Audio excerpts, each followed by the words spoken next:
Good morning, everyone. Let's video record our activity number 4 about group frequency distribution table and dot plot from Module 2.2 Slide 10 exercise by our professor.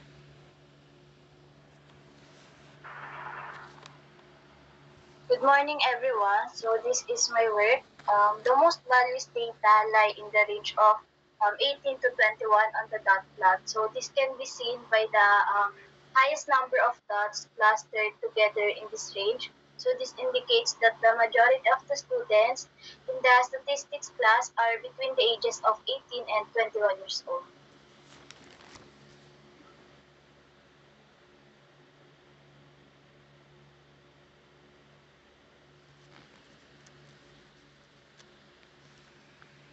And ito po yung gawa ko. Kita mo. And ito yung gawa ko. Most of the values slide in the class is 18 to 25 class interval.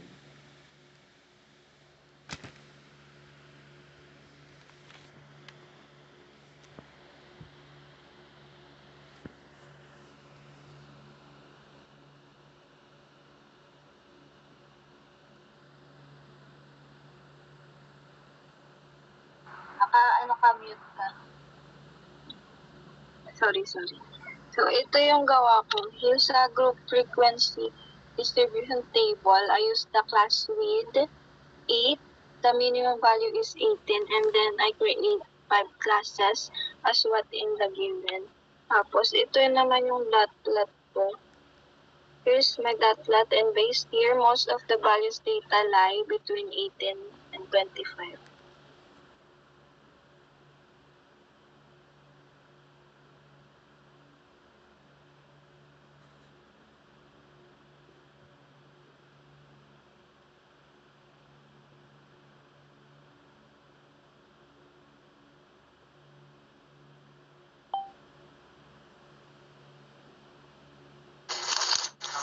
Ito yung gawa ko, tapos ito yung dot. Tapos yung class interval niya is 54 to 57 and ito yung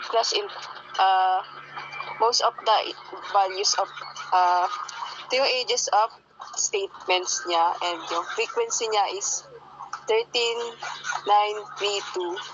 So yung dot po. Yan. Thank you.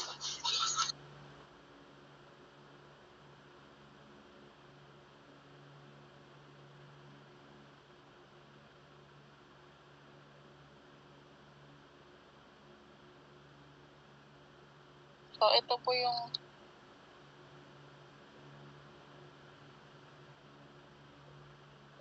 gawa ko. So, yun sa dot po, most of the values are concentrated in the lower range, 18 to 21, with 18, 19, 20, and 21 having the highest frequency. Ayun po.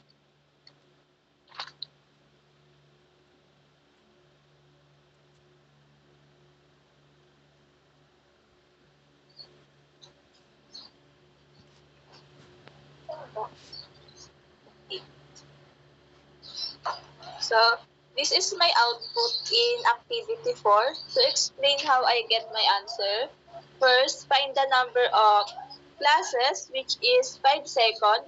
Find the reach, the max, and minimum age, which is 54 and 18. Then, subtract is equal to 36. Third, to get the class, we divide range by number of classes, which is 5. So, 36 divide 5 is equal to 7.2. Then, round up is equal to 8. Then, to define the classes interval, find the minimum age, which is 18, add the value of class, which is 8. In the dot plot, the y-axis represents the student and the x-axis represents the age, the most group of age. The dot plot on the dot plot is 18 to 26. That's all. Thank you. That's all for today. Thank you so much.